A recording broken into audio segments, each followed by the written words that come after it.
everyone, it's me, Angel. Welcome to my YouTube channel. Good news po para sa ating mga students, teachers, and parents dyan dahil aprobado na po ni President BBM ang bagong schedule ng school year 2024 to 2025.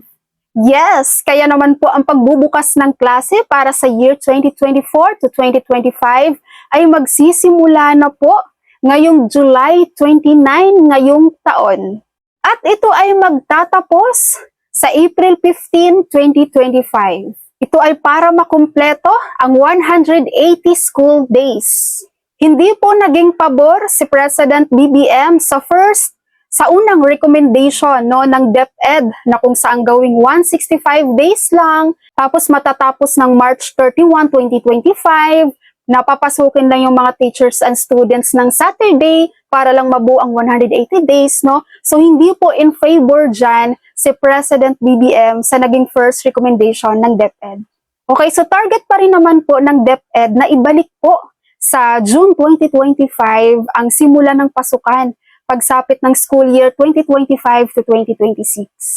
Mas maganda yung ganito guys, diba? Kasi yung April and May talaga, vacation months talaga natin yan dito sa Pilipinas. Ang panawagang ibalik ang school year calendar sa dating schedule ay para po maiwas ang mga estudyante sa init.